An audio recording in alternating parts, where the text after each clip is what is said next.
Hello students. आज जो है बोर्स एटॉमिक मॉडल को ही कंटिन्यू कर रहे होंगे, जो कि एटॉमिक स्ट्रक्चर का पार्ट 11 है। यदि आपने अभी तक पार्ट 1 to 10 नहीं देखे हैं तो हमारे चैनल पे जाके पार्ट 1 to 10 देख लें। पिछले लेक्चर में जो है हम लोग velocity of electron in nth orbit, radius of nth orbit, ये सब का फॉर्मूला देख चुके थे। आज हम लोग देखेंगे एनर्जी ऑफ एन इलेक्ट्रॉन। मतलब अगर nth ऑर्बिट में इलेक्ट्रॉन है तो इसका टोटल एनर्जी क्या होगा, काइनेटिक एनर्जी क्या होगा, पोटेंशियल एनर्जी क्या होगा। तो मान लीजिए कि आपके पास कोई एटम है जिसका एटॉमिक नंबर Z है। तो Z एटॉमिक नंबर है तो नंबर ऑफ प्रोटॉन Z ही होगा। तो न्यूक्लियस में टोटल चार्ज कितना होगा, प्लस Z इंटू ई। एक प्रोटॉन पे चार्ज होता है E के बराबर, इलेक्ट्रॉन और प्रोटॉन पे चार्ज इक्वल होता है E, और Z प्रोटॉन है तो Z इंटू ई चार्ज होगा, पॉजिटिव चार्ज। और मान लीजिए कि nth ऑर्बिट में इलेक्ट्रॉन रिवॉल्व कर रहा है तो टोटल एनर्जी क्या होगा, तो total energy equal to potential energy plus kinetic energy होगा। ये तो पता ही होगा। अब काइनेटिक एनर्जी होता है half m into v square. तो इलेक्ट्रॉन का काइनेटिक एनर्जी निकालना है तो यहाँ पे m जो है मास ऑफ इलेक्ट्रॉन हो जाएगा और v जो है वेलोसिटी ऑफ इलेक्ट्रॉन हो जाएगा। अब ये nth ऑर्बिट में अगर रोटेट कर रहा है तो velocity of electron in nth orbit आपको लिखना पड़ेगा। तो ये k z e square upon 2r होगा। Half m B square equal to के जेड ई स्क्वायर अपॉन 2r होगा। ये जो है कहाँ से आया, तो पिछले लेक्चर में हम लोग पढ़े थे centripetal force m v square upon are equal to Coulomb force. तो Q1 Q2 चार्ज के बीच में कितना फोर्स होगा, तो ये K Q1 Q2 divided by R square. K Q1 है ZE, Q2 है E divided by R square. तो के जेड ई स्क्वायर अपॉन आर स्क्वायर। तो M B square upon are equal to के जेड ई square upon R square. मतलब M B square equal to के Z E square upon are. तो M B square equal to आप K Z ई square upon R रख लीजिए। तो K Z ई square upon r का half m B square होता है काइनेटिक एनर्जी। तो ये हो जाएगा k Z E square divided by 2r। इतना इलेक्ट्रॉन वोल्ट काइनेटिक एनर्जी होगा। इसके बाद पोटेंशियल एनर्जी। तो पोटेंशियल एनर्जी इलेक्ट्रॉन का क्या होगा, तो पोटेंशियल एनर्जी होगा के Q1 Q2 divided by are. दो ही चार्ज है, एक तो Q1 प्लस जेडी और दूसरा Q2 E, एक इलेक्ट्रॉन है तो K इंटू जेडी और इलेक्ट्रॉन पे चार्ज माइनस ही होगा क्योंकि निगेटिव में चार्ज होता है। तो पोटेंशियल एनर्जी के लिए आपको निगेटिव में चार्ज है तो निगेटिव में रखना पड़ेगा ताकि पता चले कि पोटेंशियल एनर्जी जो है सिस्टम का निगेटिव है या पॉजिटिव है। तो यहाँ माइनस ही अपॉन आर, के Q1 Q2 upon are. Proton के कारण पॉजिटिव ही होगा चार्ज क्योंकि प्लस ही चार्ज रहता है और जेड प्रोटॉन है तो प्लस जेड ही चार्ज होगा। तो यहाँ से आ जाएगा माइनस के जेड ई स्क्वायर अपॉन आर। इतना इलेक्ट्रॉन वोल्ट पोटेंशियल एनर्जी होगा। तो टोटल एनर्जी होगा potential energy plus kinetic energy. तो माइनस के जेड ई square upon r plus k Z ई स्क्वायर अपॉन 2r। तो टोटल एनर्जी भी होगा माइनस के Z E square upon 2r। Total energy equal to minus के Z ई square upon 2r। तो magnitude अगर आप देखें तो टोटल एनर्जी और काइनेटिक एनर्जी इसका मैग्नीट्यूड सेम ही रहेगा। बस डिफरेंस है कि टोटल एनर्जी निगेटिव में होगा और काइनेटिक एनर्जी पॉजिटिव में होगा। इसके बाद काइनेटिक एनर्जी और टोटल एनर्जी जो है इसका मैग्नीट्यूड पोटेंशियल एनर्जी का हाफ है। मैग्नीट्यूड ऑफ पोटेंशियल एनर्जी का मतलब पोटेंशियल एनर्जी का मैग्नीट्यूड है k Z E square upon are. तो ये जो है डबल है टोटल एनर्जी के मैग्नीट्यूड से। सिमिलरली काइनेटिक एनर्जी के मैग्नीट्यूड से भी डबल है पोटेंशियल एनर्जी। तो आप लिख सकते हैं mod of total energy equal to mod of kinetic energy equal to half of mod of potential energy. Mod का मतलब हुआ पॉजिटिव वैल्यू, या फिर आप बोल सकते हैं magnitude of potential energy, magnitude of total energy और magnitude of kinetic energy. Modulus आप पढ़े होंगे मैथ्स में, ये पॉजिटिव वैल्यू होता है। जिसे अगर -5 है तो इसका मोड आप लीजिएगा तो ये 5 होता है। किसी भी नंबर का मॉड्यूलस पॉजिटिव ही होता है तो 5 का मॉड्यूलस भी 5 ही होगा। अगर निगेटिव है तो उसका मॉड्यूलस प्लस के साथ निकलेगा, मतलब मोड से बाहर आएगा तो वो पॉजिटिव हो जाएगा। मॉड्यूलस का प्रॉपर्टी यही होता है। डिटेल में आप लोग अगर पढ़े हैं मैथ में तब तो कोई दिक्कत नहीं, तब तो आपको पता ही होगा जो हम बता रहे हैं। नहीं तो समझ लीजिए कि हम बस पॉजिटिव वैल्यू का बात कर रहे हैं। इसका वैल्यू आएगा टोटल एनर्जी का निगेटिव, माइनस में 5 इलेक्ट्रॉन वोल्ट या 10 इलेक्ट्रॉन वोल्ट। तो हम बात कर रहे हैं 5 इलेक्ट्रॉन वोल्ट का, मतलब इसका मैग्नीट्यूड का। इसी को मॉड्यूलस बोलेंगे, positive value. Total energy is negative because there is attractive force. तो टोटल एनर्जी निगेटिव है क्योंकि इलेक्ट्रॉन और प्रोटॉन के बीच में अट्रैक्टिव फोर्स है, इसलिए टोटल एनर्जी जो है वो निगेटिव आ रहा है। सिमिलरली पोटेंशियल एनर्जी जो सिस्टम का है वो भी निगेटिव आ रहा है, क्योंकि प्रॉपर्टी ऑफ चार्ज के टाइम बताए थे कि अगर सिमिलर नेचर का चार्ज रहता है तो positive energy of system positive होता है, अगर अपोजिट नेचर का चार्ज रहता है मतलब अट्रैक्टिव फोर्स ऑफ अट्रैक्शन रहता है चार्ज के बीच में, तो उस केस में पोटेंशियल एनर्जी ऑफ सिस्टम जो है वो निगेटिव होता है। तो यहाँ पे अट्रैक्टिव नेचर का चार्ज है, एक प्लस दूसरा माइनस, तो अट्रैक्शन हो रहा है दोनों चार्ज के बीच में, इसलिए सिस्टम का पोटेंशियल एनर्जी निगेटिव होगा। इसके बाद total energy equal to minus के Z A square upon 2r। R का वैल्यू ये जो 0.529 N square upon Z angstrom आया था, रेडियस ऑफ nth ऑर्बिट, इसी से तो आया था जिसमें कि आपका h square, pi square, m, k, a square ये सब कांस्टेंट था, इसलिए सॉल्व करने के बाद आया था 0.529 एन स्क्वायर अपॉन जेड। तो आर का जो वैल्यू था वो यहाँ पे रख दे रहे हैं, तो सॉल्व करने के बाद ये 2 से 2 कैंसिल आउट हो जाएगा, तो 2 pi square, K into K square, Z into Z square, A square into A square, की power 4m divided by N square H square. तो इसमें देखिए H square, pi square, K square, E की power 4 mass of electron, ये सभी constant value है, मतलब सबका वैल्यू पता है। के जो है 9 इंटू 10⁻9 होता है, जेड सॉरी ये तो कांस्टेंट नहीं है, e 1.6 into 10⁻⁻19 coulomb, mass of electron 9.1 into 10⁻31, h Planck's constant 6.6 into 10⁻34। तो बच गया सिर्फ z square upon n square. बाकी इन सभी कांस्टेंट का वैल्यू अगर आप रखते हैं तो इसका वैल्यू आ जाता है -13.6। तो total energy of nth orbit जो होगा वो -13.6 z square upon n square होगा। कहने का मतलब अगर nth ऑर्बिट में इलेक्ट्रॉन रिवॉल्व कर रहा है तो इस इलेक्ट्रॉन का एनर्जी होगा -13.6 z square upon n square electron volt. तो आप किसी भी एटम में ऑर्बिट नंबर अगर पता है किस ऑर्बिट में इलेक्ट्रॉन रिवॉल्व कर रहा है तो उस इलेक्ट्रॉन का टोटल एनर्जी आप फाइंड आउट कर सकते हैं। ऑर्बिट नंबर पता है, एटॉमिक नंबर भी पता है, तो -13.6 z square upon n square electron volt. अगर हाइड्रोजन एटम है तो उस केस में जेड का वैल्यू 1 होगा हाइड्रोजन एटम के लिए, तो total energy of nth orbit हो जाएगा -13.6 अपॉन एन स्क्वायर, इतना इलेक्ट्रॉन वोल्ट। इसके बाद है energy level diagram for hydrogen atom. तो हाइड्रोजन एटम के लिए एनर्जी लेवल डायग्राम क्या होगा, तो एनर्जी का फॉर्मूला हो जाएगा -13.6 upon n square hydrogen atom के लिए टोटल एनर्जी जो है। तो अब अगर n इक्वल टू 1 है, 2 है, 3 है, 4 है, 5 है, ऐसे dot dot dot infinite orbit है तो एनर्जी क्या होगा। तो फर्स्ट ऑर्बिट के केस में एनर्जी ऑफ फर्स्ट ऑर्बिट हो जाएगा -13.6 इलेक्ट्रॉन वोल्ट, n का वैल्यू 1 रखिए, n equal to 2। Second orbit के लिए E2 इक्वल टू -13.6 अपॉन 4, तो ये -3.4 इलेक्ट्रॉन वोल्ट आएगा। सिमिलरली थर्ड ऑर्बिट के केस में -1.51 इलेक्ट्रॉन वोल्ट आएगा, फोर्थ के केस में -0.8 इलेक्ट्रॉन वोल्ट आएगा, फिफ्थ के केस में -13.6 अपॉन 5 स्क्वायर, तो 25 से डिवाइड कीजिएगा तो ये -0.54 इलेक्ट्रॉन वोल्ट आएगा। सिमिलरली इन्फिनिट ऑर्बिट है तो उस केस में -13.6 अपॉन इन्फिनिटी स्क्वायर, तो ये 0 हो जाएगा, इन्फिनिटी से डिवाइड कीजिएगा तो 0 होगा। तो एनर्जी ऑफ इन्फिनिट ऑर्बिट जो है ये 0 होगा। अब ये वैल्यू आप याद रख सकते हैं कि हाइड्रोजन एटम का फर्स्ट ऑर्बिट के corresponding total energy of electron होगा -13.6।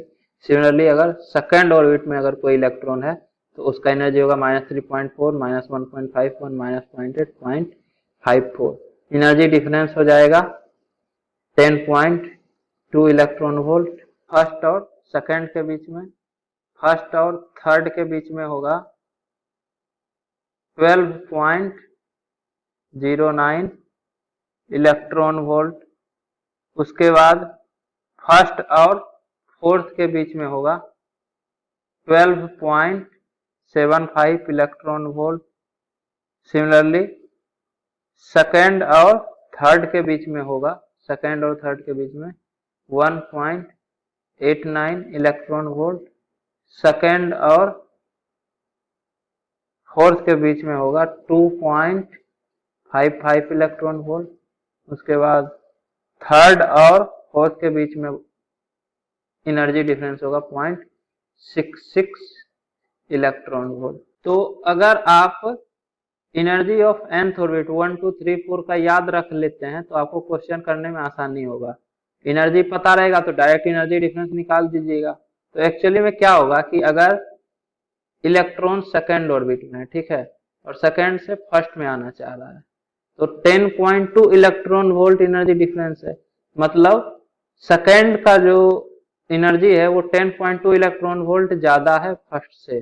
तो जो इलेक्ट्रॉन सेकेंड ऑर्बिट में है, तो सेकेंड ऑर्बिट से ये फर्स्ट ऑर्बिट में जब आएगा तो 10.2 इलेक्ट्रॉन वोल्ट का फोटोन इमिट करेगा, क्योंकि इसको 10.2 इलेक्ट्रॉन वोल्ट एनर्जी अपना कम करना है। तो फोटोन लूज कर देगा उतना एनर्जी का, तो उतना एनर्जी इसका कम हो जाएगा। सिमिलरली अगर इलेक्ट्रॉन फर्स्ट ऑर्बिट में है और जंप करके सेकेंड में जाना है तो इसका एनर्जी 10.2 इलेक्ट्रॉन वोल्ट कम है, तो इतना एनर्जी वाला फोटोन एब्जॉर्ब करेगा, तब ना एनर्जी जो है -13.6 पहले से था, 10.2 इलेक्ट्रॉन वोल्ट और बढ़ गया फोटोन एब्जॉर्ब करने से, तो फोटोन का एनर्जी इलेक्ट्रॉन के पास ही आ गया, तो एनर्जी हो जाएगा -3.4 इलेक्ट्रॉन वोल्ट। तो ये जंप करके सेकेंड में चला जाएगा। सिमिलरली अगर फर्स्ट में है और 12.75 इलेक्ट्रॉन वोल्ट का फोटोन अगर एब्जॉर्ब करेगा तो फर्स्ट से फोर्थ में चला जाएगा। सिमिलरली फोर्थ से फर्स्ट में अगर आएगा तो 12.75 इलेक्ट्रॉन वोल्ट वाला फोटोन इमिट करेगा। उसी तरह से जितना एनर्जी डिफरेंस है उसी के कोरस्पोंडिंग, जैसे -3.4 है सेकेंड का, थर्ड में जाना चाहेगा तो एनर्जी होना चाहिए -1.51। मतलब सेकेंड और थर्ड के बीच में 1.89 इलेक्ट्रॉन वोल्ट का डिफरेंस है, सेकेंड का कम है थर्ड से, तो 1.89 इलेक्ट्रॉन वोल्ट इसको और चाहिए, तो ये फोटोन एब्जॉर्ब करेगा और सेकेंड से थर्ड में चला जाएगा। ये पॉइंट तो हम पहले भी बताए थे कि लोअर से हायर में जाना है तो फोटोन एब्जॉर्ब करेगा। अब कितना एनर्जी वाला फोटोन एब्जॉर्ब करेगा ये एनर्जी डिफरेंस पे डिपेंड करेगा। जितना ज्यादा एनर्जी डिफरेंस होगा तो उतना एनर्जी इसको करना पड़ेगा उस ऑर्बिट में जाने के लिए, तो उतना एनर्जी वाला फोटोन एब्जॉर्ब करेगा। सिमिलरली हायर से लोअर में जाएगा तो लोअर वाले का एनर्जी कम रहता है हायर से, तो उतना एनर्जी इसको कम करना है, तो उतना एनर्जी वाला फोटोन इमिट करके अपना एनर्जी कम कर लेगा और हायर से लोअर में चला आएगा। इसके बाद अगर आप हाइड्रोजन एटम के corresponding energy of first orbit, second orbit, third orbit, fourth orbit याद रख लेते हैं तो किसी भी एटम का आप एनर्जी निकाल सकते हैं, डायरेक्ट उसके एटॉमिक नंबर के स्क्वायर से मल्टीप्लाई कर सकते हैं। ये तो एनर्जी हो जाएगा हाइड्रोजन एटम के कोरस्पोंडिंग। और अगर हाइड्रोजन के जगह कोई दूसरा आइटम है जिसका एटॉमिक नंबर जेड है, मान लीजिए हीलियम है, तो -13.6 इंटू हीलियम के केस में जेड इक्वल टू 2 हो जाएगा, तो 2 का स्क्वायर करना पड़ेगा divided by N square. Third orbit अगर है तो इसका तो वैल्यू यही होगा -1.51 इंटू 4। तो हाइड्रोजन एटम का अगर एनर्जी पता है nth ऑर्बिट का तो उसको एटॉमिक नंबर के स्क्वायर से मल्टीप्लाई कर दीजिएगा, तो किसी भी एटम का आप उस ऑर्बिट में एनर्जी निकाल सकते हैं। Energy of hydrogen in that orbit into Z square. Similarly second में अगर निकालना है तो हाइड्रोजन का अगर -3.4 है तो helium plus ion, Bohr's model जो है सिंगल इलेक्ट्रॉन सिस्टम के लिए ही होता है, तो हीलियम एटम नहीं हीलियम प्लस होगा। सिमिलरली लिथियम 2 प्लस, तो इसके लिए -3.4 इंटू 2 स्क्वायर होगा हीलियम प्लस के लिए। हीलियम के सेकेंड ऑर्बिट का एनर्जी होगा -3.4 इंटू 4।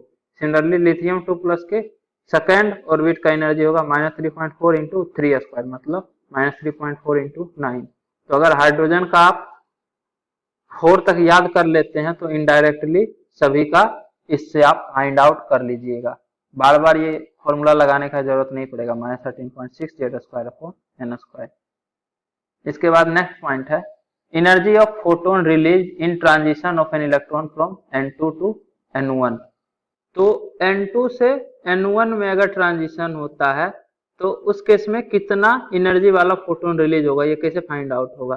फोटोन रिलीज हो रहा है मतलब हायर से लोअर ऑर्बिट में ट्रांजिशन हो रहा है। तो N2 आपका हाइयर ऑर्बिट है, N1 लोअर ऑर्बिट है। तो एनर्जी इन N2 ऑर्बिट क्या होगा, एनर्जी होगा -13.6 Z²/N2²। Energy of N1 orbit मतलब N1 ऑर्बिट है तो एनर्जी हो जाएगा -13.6 Z²/N1²।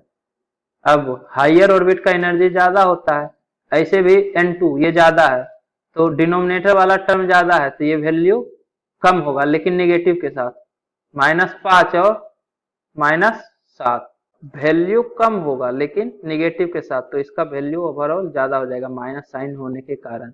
इसका वैल्यू ज्यादा आएगा N1, कम से डिवाइड कीजिएगा तो वैल्यू ज्यादा आएगा ना, 5 डिवाइडेड बाई 4 कीजिए और 5 डिवाइडेड बाई 5 कीजिए तो वैल्यू 5 डिवाइडेड बाई 4 के केस में ज्यादा आएगा। ये तो दोनों केस में कांस्टेंट ही है, न्यूमरेटर वाला टर्म, डिनोमिनेटर N2 ज्यादा है तो ये वैल्यू ज्यादा आएगा लेकिन नेगेटिव, तो यहाँ -1 हो जाएगा, यहाँ -1.25, नेगेटिव होने के कारण ये वैल्यू ही ज्यादा रहेगा।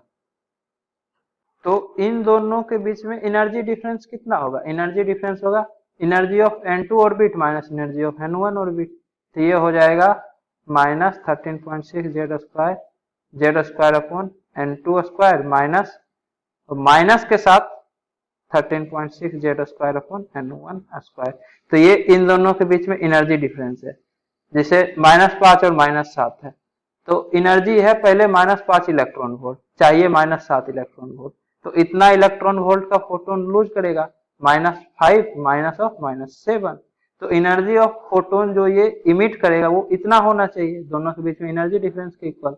तो energy of photon equal to delta e N2 to N1। तो N2 और N1 के बीच में जो एनर्जी डिफरेंस होगा वही एनर्जी ऑफ फोटोन होना चाहिए, मतलब जो फोटोन इमिट होगा उसका एनर्जी होना चाहिए N2 और N1 ऑर्बिट के बीच में जो एनर्जी डिफरेंस होता है।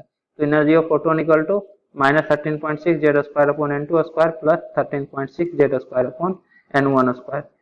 तो यहाँ से 13.6 Z² 1/N1² माइनस 1/N2², करने का मतलब 13.6 Z²/N1² माइनस 13.6 Z²/N2²।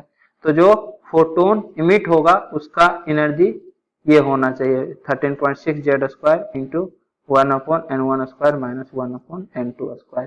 अब अगर N1 से N2 में ट्रांजिशन होता है तो उस केस में एनर्जी ऑफ फोटोन क्या होगा, तो एनर्जी ऑफ फोटोन यही होगा, बस अंतर यह है कि N1 से N2 में अगर ट्रांजिशन होगा तो फोटोन रिलीज नहीं होगा, उस केस में फोटोन एब्जॉर्ब होगा, क्योंकि N1 का एनर्जी कम है, मतलब इलेक्ट्रॉन अगर N1 ऑर्बिट में है, लोअर ऑर्बिट में है तो इसका एनर्जी कम है। अब ये N2 हायर एनर्जी वाले ऑर्बिट में जाना चाह रहा है तो एनर्जी कम है, अगर ये और फोटोन लूज करेगा तो और एनर्जी कम हो जाएगा, तो फोटोन ये एब्जॉर्ब करेगा तब जाके हायर एनर्जी वाले ऑर्बिट में जंप करेगा इलेक्ट्रॉन N1 से N2 में।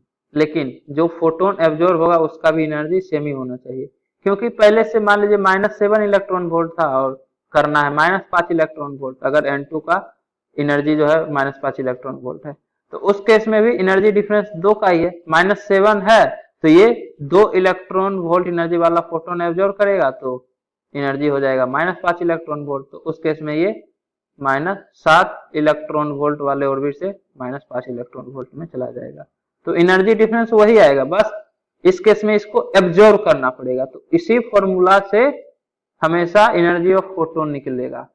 अब डिपेंड करेगा कि N1 से N2 या फिर N2 से N1 हो रहा है, मतलब हायर से लोअर ऑर्बिट में जा रहा है या लोअर से हायर ऑर्बिट में जा, ये लोअर से हायर वाला N1 लोअर है ना, तो लोअर से हायर में जा रहा है या हायर से लोअर में ट्रांजिशन हो रहा है। अगर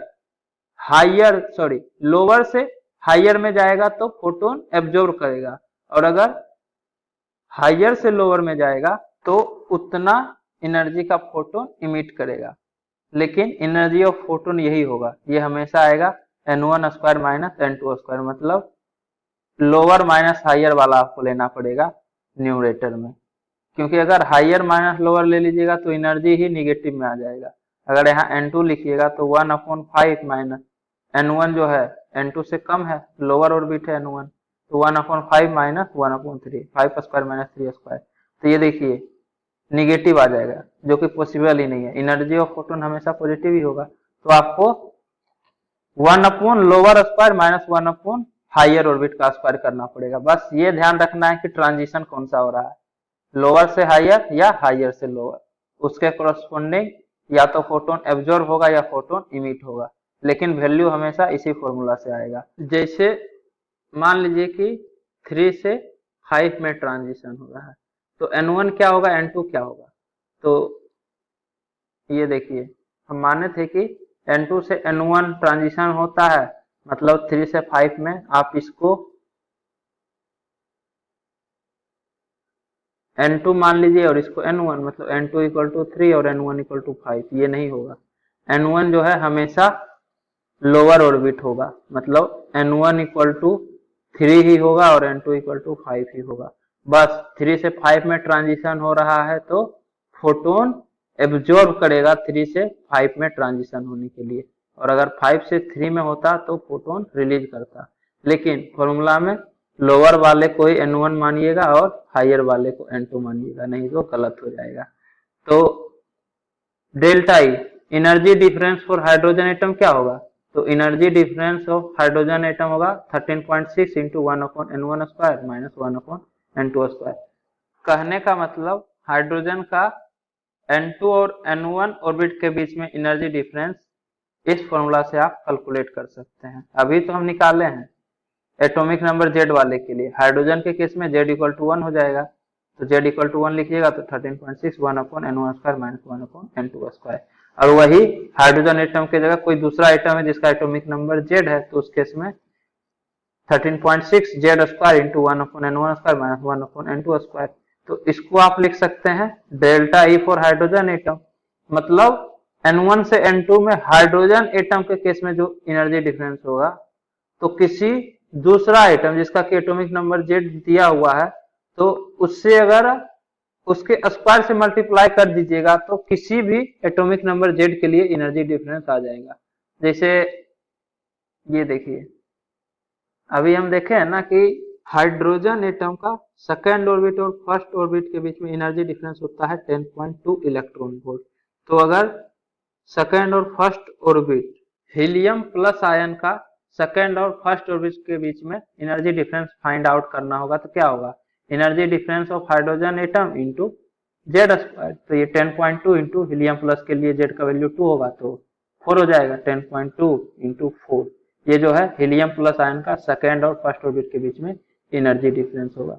सिमिलरली लिथियम 2 प्लस के लिए इंटू 3 स्क्वायर करना पड़ेगा, तो सेकेंड और फर्स्ट ऑर्बिट का एनर्जी डिफरेंस आ जाएगा। ऐसे भी आप सोचिए कि हीलियम के लिए एनर्जी क्या होगा सेकेंड ऑर्बिट का, ये हो जाएगा -3.4 इंटू 2 स्क्वायर, और फर्स्ट ऑर्बिट का होगा -13.6 इंटू 2 स्क्वायर। तो second orbit minus first orbit, तो ये जो एनर्जी डिफरेंस आएगा ये आएगा -3.4 प्लस 13.6 इंटू 2 स्क्वायर। 2 स्क्वायर तो कॉमन ही होगा, सब ऑर्बिट का एनर्जी जो है जेड स्क्वायर से मल्टीप्लाई होते जाएगा, तो सब में से जब डिफरेंस निकालिएगा तो कॉमन जेड स्क्वायर आएगा ही आएगा। तो इसलिए अगर energy of nth orbit Z square times होता है हाइड्रोजन एटम के, अभी हम देखे थे ना कि अगर एनर्जी ऑफ हाइड्रोजन एटम है -13.6 अपॉन n स्क्वायर, तो energy of any atom having atomic number Z होगा energy of hydrogen atom into Z square. तो सब ऑर्बिट में जेड स्क्वायर हो रहा है, इसलिए एनर्जी डिफरेंस में भी जेड स्क्वायर से मल्टीप्लाई करने के बाद आ जाएगा। तो अगर एनर्जी डिफरेंस आपको हाइड्रोजन एटम का पता है तो किसी भी एटम जिसका कि एटॉमिक नंबर जेड है आप इस फॉर्मूला से फाइंड आउट कर सकते हैं। इसके बाद ये दो क्वेश्चन है, इसको आप खुद से करके देखिएगा, बहुत ही इजी क्वेश्चन है। पूरा कॉन्सेप्ट हम समझा दिए तो आपसे ये दोनों एग्जांपल हो जाना चाहिए। आपको फ्रीक्वेंसी और वेवलेंथ बताना है फोटोन का। अगर हीलियम प्लस आयन में सेकेंड से फर्स्ट में ट्रांजिशन होगा तो हायर से लोअर में हो रहा है तो फोटोन इमिट होगा। सबसे पहला पॉइंट तो ये है।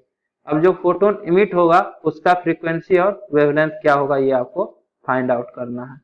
इसके बाद नेक्स्ट है a particular transition in hydrogen atom result in a photon with lambda equal to this, find transition.